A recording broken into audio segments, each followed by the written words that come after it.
seems to fix the movement of the It's very shady. Yeah, it's not like the other one. 11 feet thick up there at the top. On each corner there are turrets. 3 are square, but the one around the corner, down the northeast corner, is round.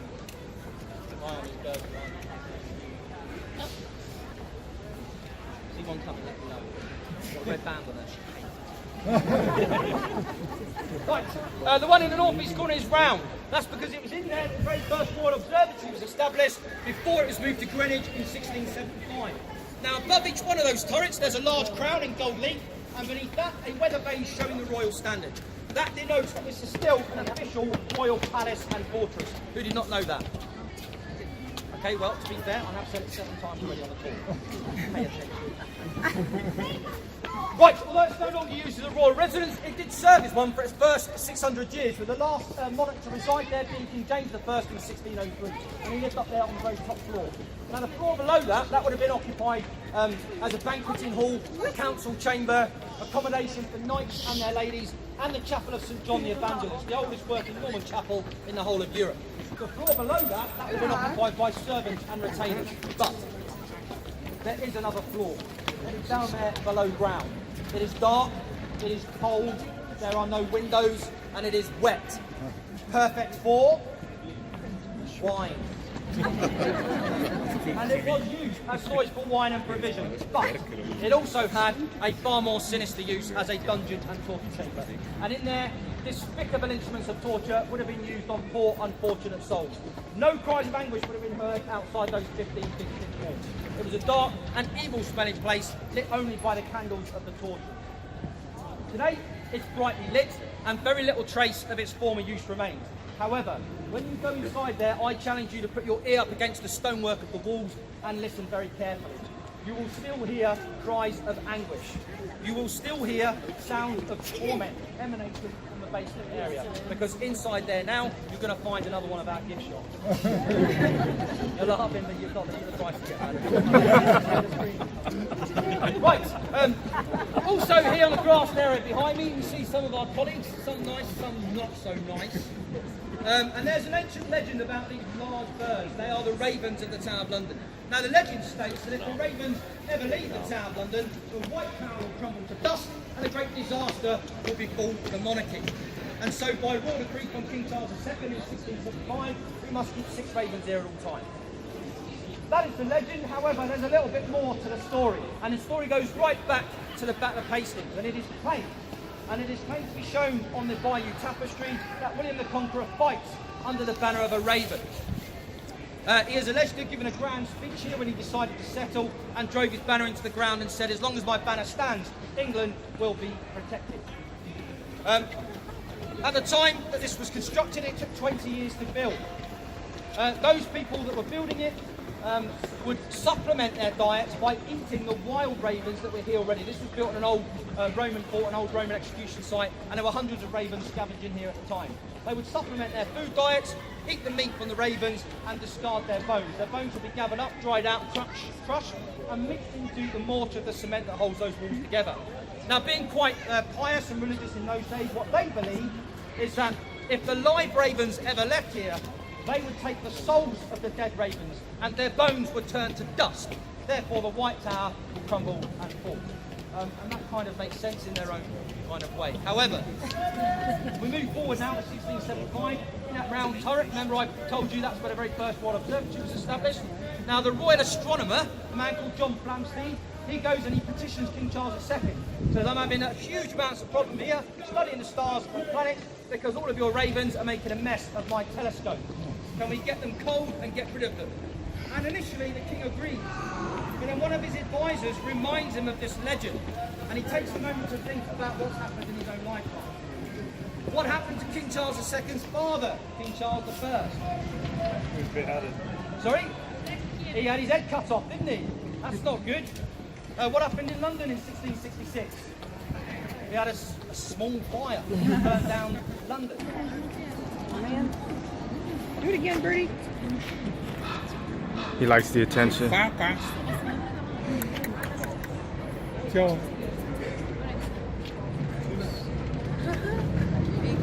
Look at you.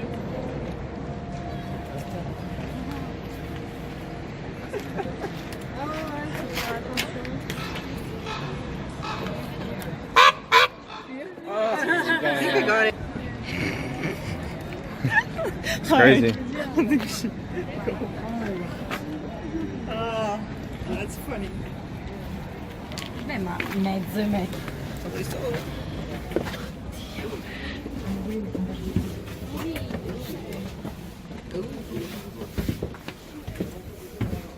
Ah, già.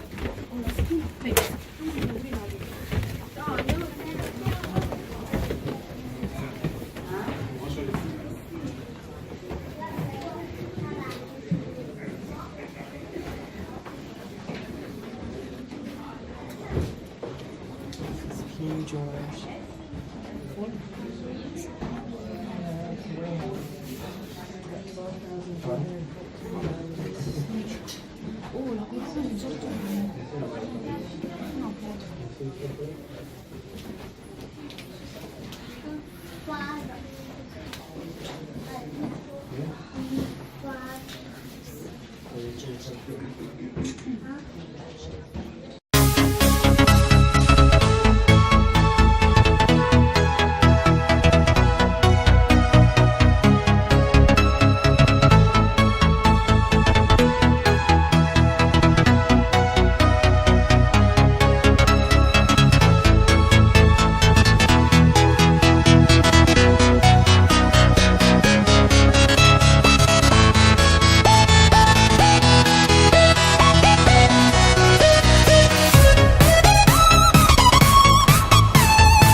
Oh, okay. It's glued. Yeah. You're not taking that anywhere.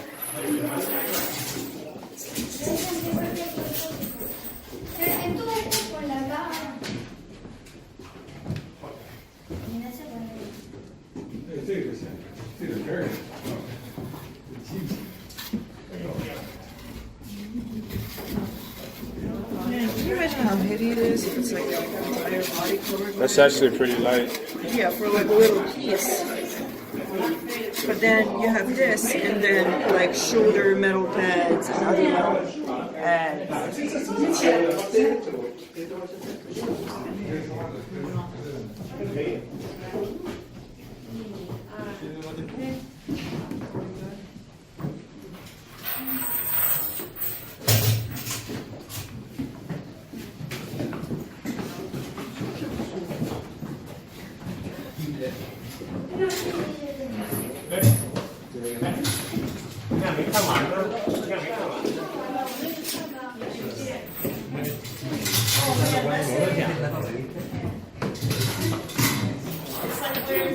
I have to adjust my whole body. Ah, shit. Ow! Ow, my butt. Ow. Hook it up. Huh? You're out of uniform. Shit, my butt. I can't. Ow. Ow, ow. It's metal. Ow. It's not CDC. It's way worse. Wait. I'll do it. Can you help me out? Alright, record.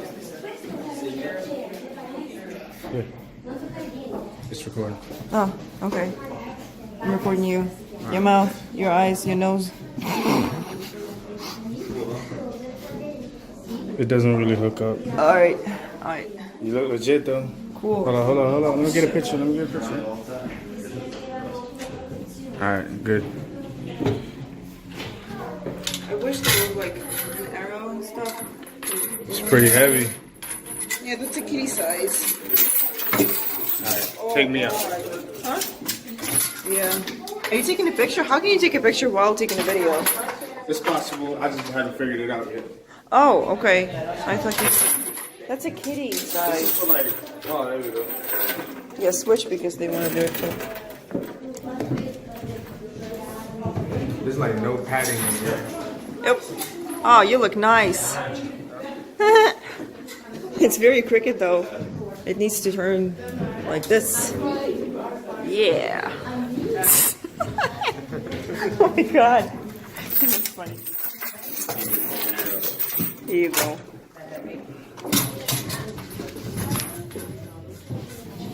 Man, this looks nice. No cameras. Oh, come on. I know, right? Why not? Like, what are we gonna do with cameras? We're gonna find out what they have so we can steal it later?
There's a cafe back here. Huh? There's a cafe back here. Yeah, I'm not that hungry right now.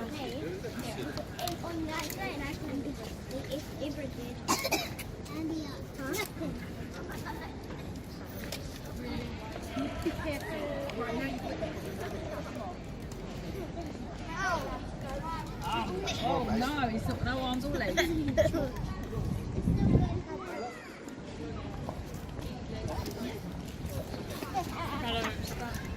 You eat the rest of that bread and you can have some. Yeah.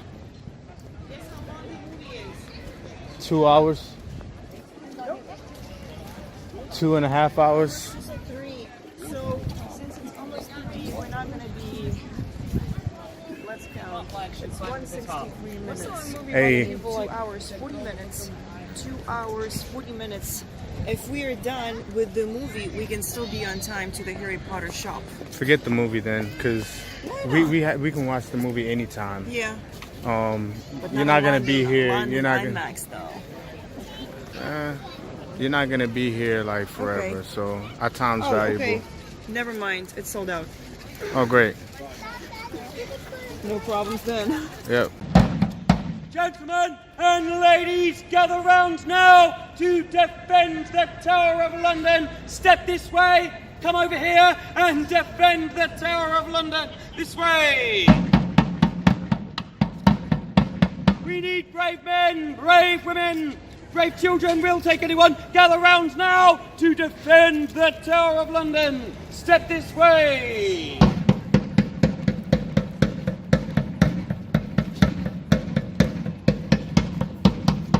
Welcome everyone, welcome you small gathering of people here to the Tower of London. That's right. My name is Will, and I am one of the guards here. So I'm part of the garrison, and it is my job to defend the tower against attackers. But it's not just me, obviously.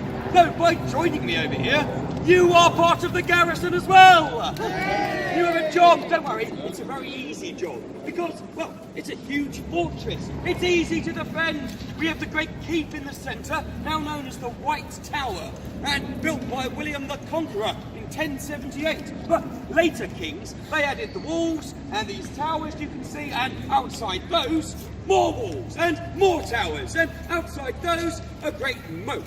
So this fortress is impregnable. You know, when I first started working here, the captain said to me, well, can you imagine how the tower could ever fall?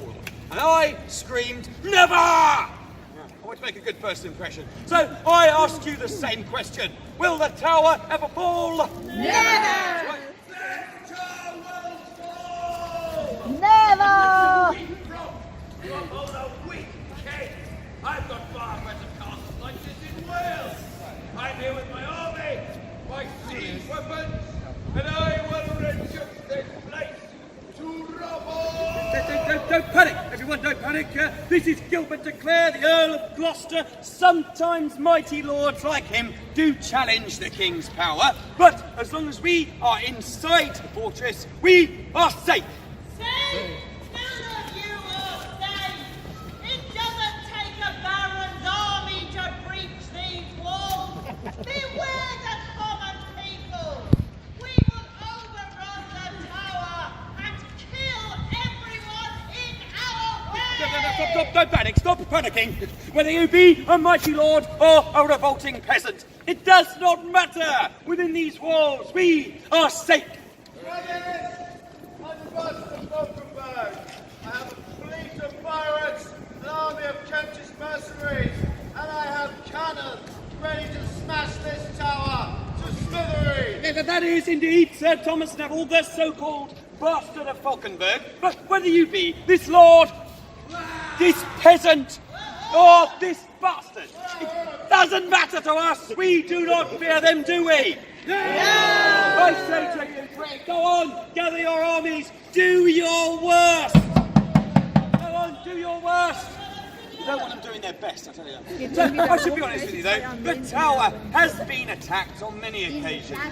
Out of these 3 occasions, in fact, one of these attackers did succeed in breaching the walls of the tower. And it is for you, as the garrison, to decide which one of them is going to succeed. So we will travel around the castle, we'll meet the attackers, and they will explain to you their motives and their methods. And then I shall ask you if you think the tower will withstand the attack. And if you think they will, you shout the word stand. It's very easy. Will the tower withstand the attack? Stand. And the attacker will ask if you think the tower will fall. And if you think it is they who will breach the walls and conquer the fortress, then you shout the word fall, like this. Will the tower fall? Fall. You get the idea. So, as I say, we will travel around. I will be banging the drum, so we all know where we're going. But we will have a visual cue as well. We will have a banner, and it'll be carried by the mightiest of our forces here. You wouldn't believe it, it is this man right here. What's your name, sir? Zowie, this is our bannerman, cheer him! Cheers, mighty legs and mighty beard. If he dies in battle, don't worry, just pick up the flag and leave his body where it is. That's where it's only the flag we're interested in, really. But now, here, come join me, everyone else, come this way. Meet our first attacker, so everyone with me, this way. Oh yeah, we got a lot. Stay tuned, folks.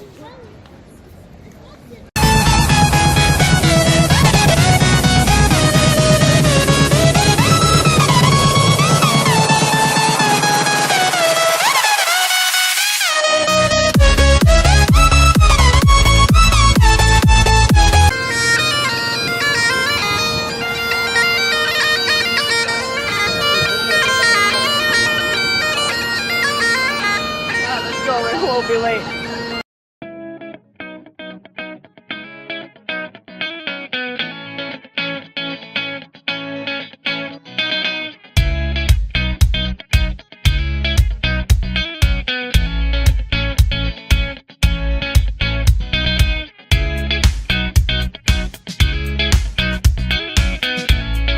He loved being a king. He loved all the fine clothes. He loved the wealth. He loved the fame. He loved all the attention it got him. He loved having extraordinary lavish banquets, sometimes up to 300 guests on one banqueting table. All this fine dining had its consequences. By the time he passed away in 1830, King George IV had a 56-inch waistline, which is a lot bigger than me, folks. So yes, he was quite a big fella. Even when he was prince, he was quite large, and the newspapers had a nickname for him. They called him the Prince of Wales. Yes, as in the animal. So yes, indeed. He was not a particularly popular king, however. Like I say, he was very much in love with the wealth and the fame of it. Not very good at kind of leading, not very good at kind of empathizing with the people. And he was seen as very, very arrogant and very aloof. So he wasn't very popular. Some Welsh Guards with the 5 regiments that are taking turns to guard the royal family. And today we have the Scots Guards on duty right now.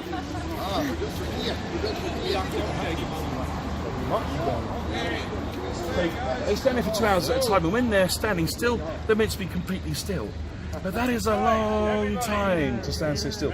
So that's why you see them marching like this, because there's no point being there and then there's an incident and you can't respond properly because your arm has fallen asleep, or your leg has fallen asleep, or you have fallen asleep. So they do march about to keep themselves awake, keep themselves going. That's why you see this kind of march. And if you do this at any point, there's no set time. Any time one of them is kind of feeling a bit drowsy or kind of needing a bit of a, they can nod to the other one and they'll do a bit of marching to kind of keep themselves going.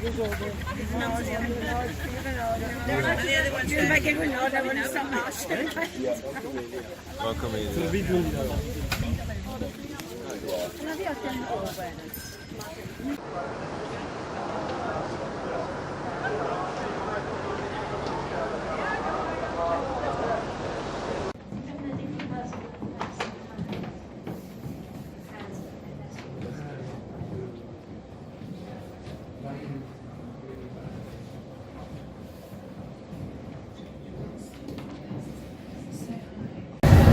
Maybe he's turning. But we're going to Westminster.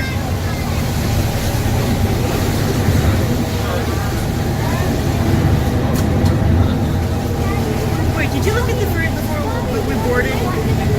No, I didn't. Because I thought the first ferry was supposed to be... Oh, yeah. Yeah, this should be it.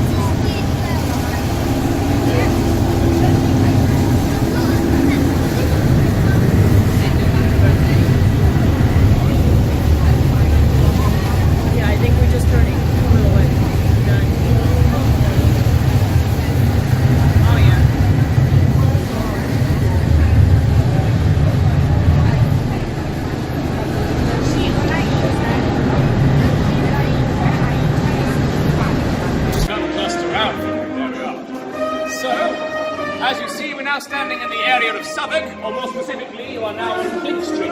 It's now quite a trendy up-and-coming part of London, this whole area. However, I invite you to view this whole region through the lens of time. Back into the 1500s, 1600s, this would not have been a nice place for a walking tour at all, because this was a haven of disrepute. There was thievery, there was pickpocketing, there was murder, violence, all manner of horrible things. The Bishop of Winchester, who actually oversaw this little pocket of London, turned a blind eye to many criminal activities. And so, as you can imagine, it became a haven for all the ne'er-do-wells to come and congregate. Fleet Street itself became absolutely infamous throughout London because a kind of black market erupted on this very street, and they set up all of these stalls and vendors and was selling various mysterious items which they claimed to have dark magical properties, because let's remember in the 1500s people genuinely believed in witchcraft and dark magic, so they were selling poultices and amulets and potions which they thought could ward off the plague or protect you from death. Say bruv. Bruv. Say bruv one more. Come on, say bruv. Bruv.